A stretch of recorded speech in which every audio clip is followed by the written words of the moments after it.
Olá, pessoal, tudo bem? Bom, dando continuidade à nossa trilha 3, vamos só recordar agora o que é um experimento binomial. Então, nós vimos que o experimento binomial é um experimento que pode ser considerado em múltiplas etapas, ou seja, consiste numa sequência de N ensaios que são independentes, o resultado de um não influencia no resultado do outro ensaio, e nós podemos ter apenas dois resultados possíveis, um sucesso ou um fracasso. E a probabilidade de um sucesso em um ensaio vai ser a mesma para todos os ensaios. E nós denotamos por P, tá certo? Bom, a variável aleatória binomial, então, é o número de sucessos obtidos nos N ensaios, tá certo? E as questões probabilísticas dizem respeito à probabilidade de X sucessos nos N ensaios. Porém, gente, a gente viu isso em videoaulas passadas, né?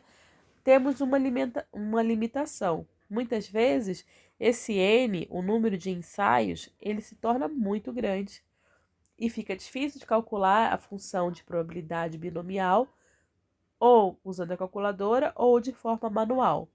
Então, quando ele se torna grande, quando ele atende esses dois critérios, NP, que é o nosso μ, tá certo? É maior ou igual a 5, e esse outro parâmetro, N, que multiplica 1 menos P, for maior ou igual a 5. Então, se isso acontecer, a distribuição normal fornece uma aproximação fácil de usar as probabilidades binomiais. Então, a gente vai aproximar uma distribuição binomial para uma distribuição normal, tá certo? Bom, então nós temos o μ, temos o desvio padrão, ok? E vamos ajustar isso. Então, vamos fazer esse exemplo 4. Então, vamos supor que uma empresa privada tem em seu histórico o fato de cometer erros em 10% de suas faturas. Foi tomada uma amostra de 100 faturas e queremos calcular a probabilidade de 12 faturas cometerem erros. Ou seja, queremos encontrar a probabilidade binomial de 12 sucessos em 100 ensaios. Então, primeira coisa, vamos checar, né, se eu posso aproximar para uma distribuição normal. Então, quando a gente calcula o μ, né, que é o NP, ó, eu achei 10. 10 é maior que 5. E esse outro parâmetro aqui, também achei 90, que é maior do que 5. Então, ó, ambos são maiores do que 5.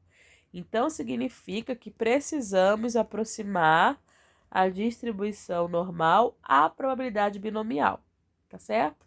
Bom, nós vimos até agora que a distribuição contínua de probabilidade é calculada sendo a área sob a função densidade de probabilidade, né? Nós vimos isso. Então, nós temos o μ, tá certo? Que é igual a 10.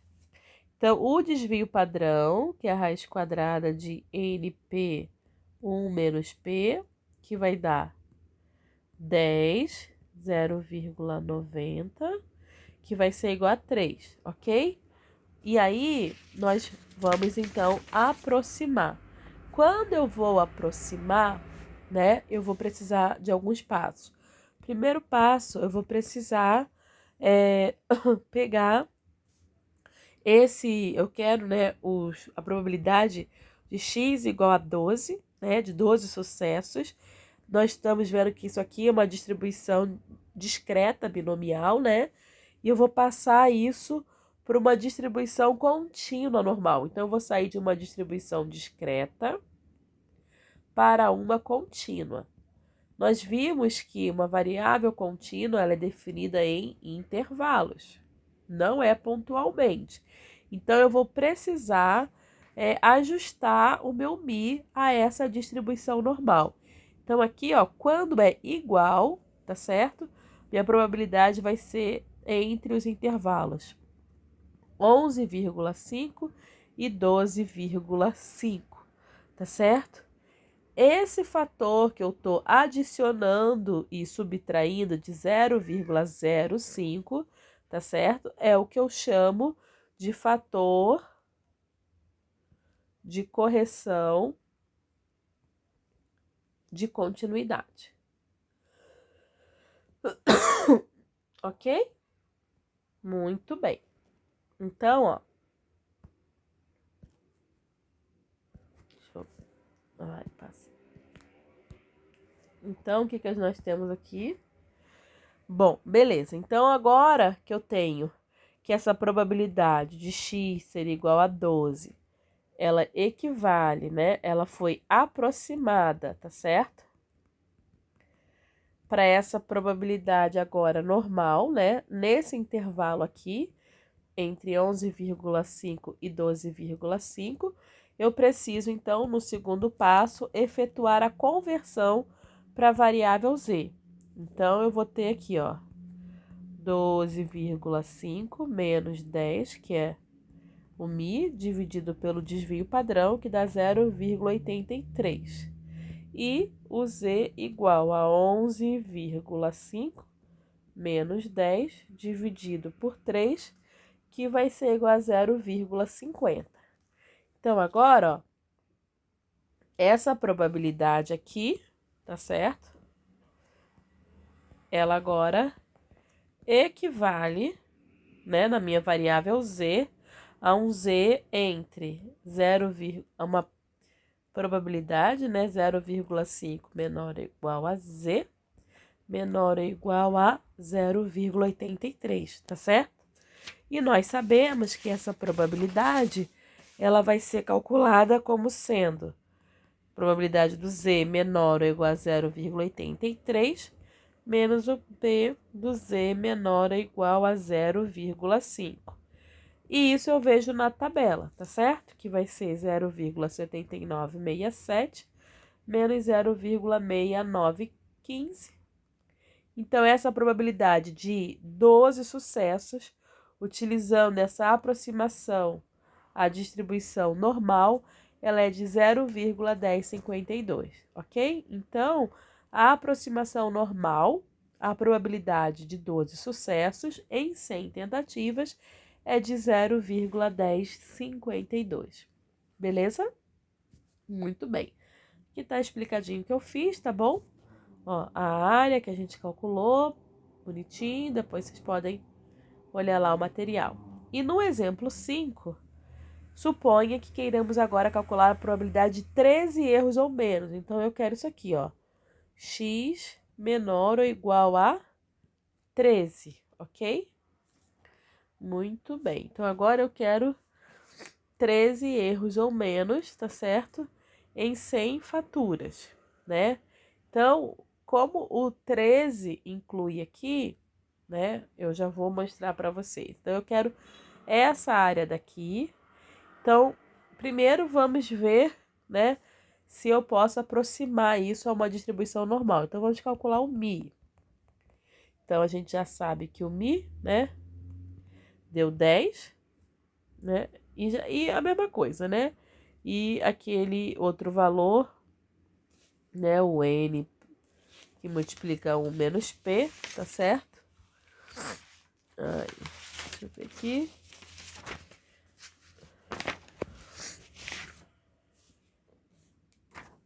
Ele foi igual a 90. E nós sabemos que o desvio padrão aqui é 3, que foi lá do outro exemplo, tá? Tá ok? Muito bem. Então, nesse caso, né, a gente vai aproximar a distribuição normal. Então, agora eu tenho um P, um X menor ou igual a 13. Então, meu primeiro passo aqui é fazer o fator de correção de continuidade, tá certo? Então, vai ser P, X menor ou igual a 13,5, tá certo? Muito bem, porque agora 13,5. Porque como inclui o 13, eu não posso subtrair, né, o 12,5. Então, 13,5, ok? E vou, então, no segundo passo, converter para a variável aleatória padrão. Ó, deu 1,17. O terceiro passo é olhar lá na minha tabela qual é a área correspondente ao Z. 1,17. Então, eu acho 87,90, tá certo? Então, a probabilidade, né, de ter, ó, 13 erros ou menos nessa amostra de faturas de 100 faturas é de 0,8790, tá bom? Muito bem. Vamos fazer, então, dois exercícios sobre isso. Então, uma distribuição de probabilidade binomial tem P igual a 0,20 e N igual a 100, tá certo? Qual é a média e o desvio padrão? Então, o desvio padrão é NP. Então, o desvio padrão, nesse caso, vai ser igual a 100 vezes 0,20, que vai ser igual a 20. E o desvio padrão, né? Raiz quadrada de 20 vezes 0,80 vai ser igual a 4. Beleza. B. Essa é uma daquelas situações em que as probabilidades binomiais podem ser aproximadas pela distribuição de probabilidade normal? Vamos ver, né? E explique. Então, ó, questão de prova, tá? Então, ó, mi é igual a 20. 20 é maior do que 5. E o outro parâmetro era o n, 1 menos p. Então, 100 que multiplica 0,80. Então, isso aqui vai dar 80, que também é maior do que 5. Então, o que vocês precisam escrever? Como essas duas condições foram satisfeitas, né? E o número de ensaios é grande, tá certo? Então, a distribuição normal fornece uma aproximação fácil, né? De usar as probabilidades binomiais, ok? E na letra C, ele quer saber, deixa eu ver aqui, qual é a probabilidade de haver exatamente 24 sucessos? Então, Px é igual a 24. Então, eu saio de uma distribuição discreta, binomial, tá certo? E aproximo ela para uma distribuição contínua normal, adicionando e subtraindo 0,05, porque tem uma igualdade aqui, ok? Então, isso é o fator de correção de continuidade, tá certo? O segundo passo é efetuar para a conversão da variável z. Então, z, 23,5 menos 20 por 4, 0,875.